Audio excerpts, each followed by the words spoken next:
Hello everybody, I am Isra and welcome to the second episode of my series Iqra podcast.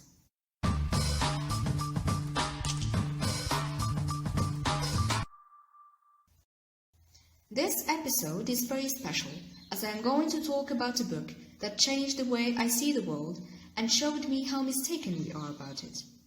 It's Factfulness by Rosling. The author is a Swedish physician, a professor and a public speaker who focused in his lectures and speeches on people's perception of the world. He was interested in collecting data about health, wealth and education and presented them to large groups of people in many countries. He tried his whole career to provide his audience with effective thinking tools that help see in the big picture and think in a reasonable way.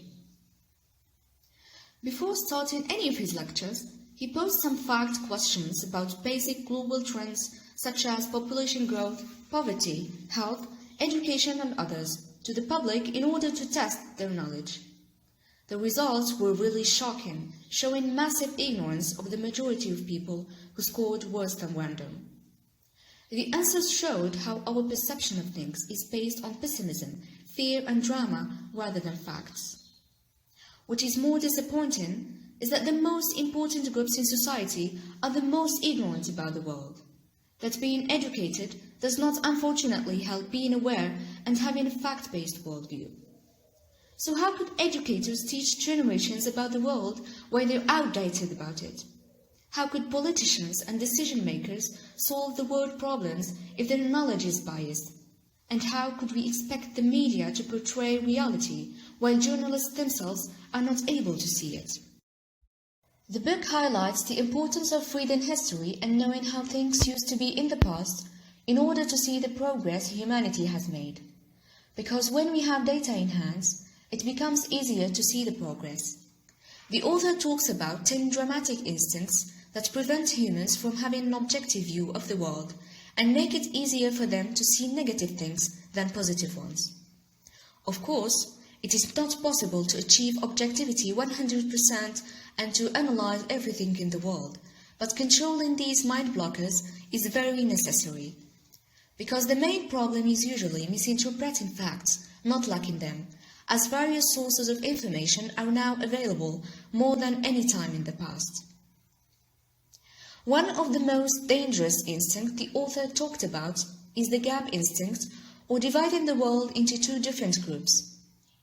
Developing and developed, the West and the West, rich and poor, are terms commonly used by people and that show how misleading it is to think with extremes, while if we look deeper at the individual's level, we'll find out that the gap is not there and that the two groups are mostly overlapped, because looking down from above makes us see similarity when there is difference.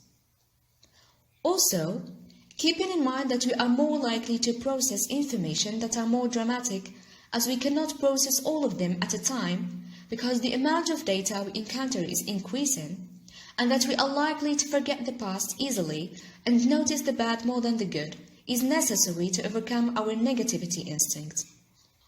We should learn that bad and better can go together. If things are bad, it doesn't mean that they are not improving, and if they are improving, it doesn't mean that everything is fine. We should neither be optimists nor pessimists, but rather we should be possibilists who can see progress even when things go wrong. We should stop feeling about the world and start thinking about it. It doesn't make sense to assume how the world is working based on what we see, because what we see is never what it really is.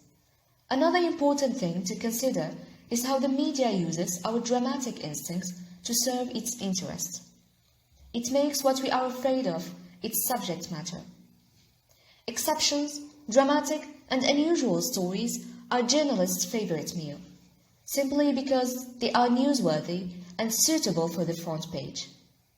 Journalists and movie makers are storytellers, but they are human after all, so they could be mistaken about the world just as much as we could be.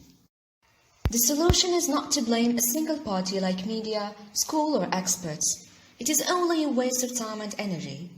Rather, we should be skeptical and analytical in our thinking and never blindly trust a single perspective, because everything has its limits.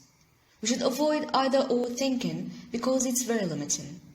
Forming a knowledge from combining different perspectives and being flexible and open to new ideas helps us refresh our data and keep them up to date.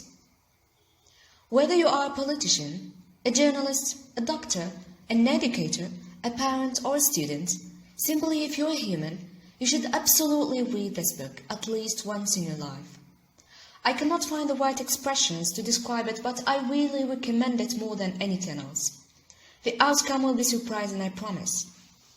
I still have a lot to say about it, but I'd like you to discover more yourselves and enjoy your own journey with this masterpiece.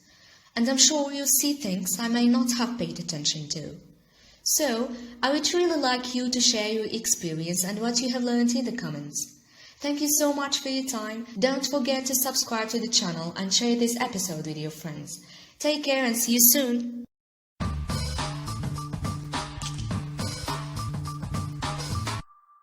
Hello everybody.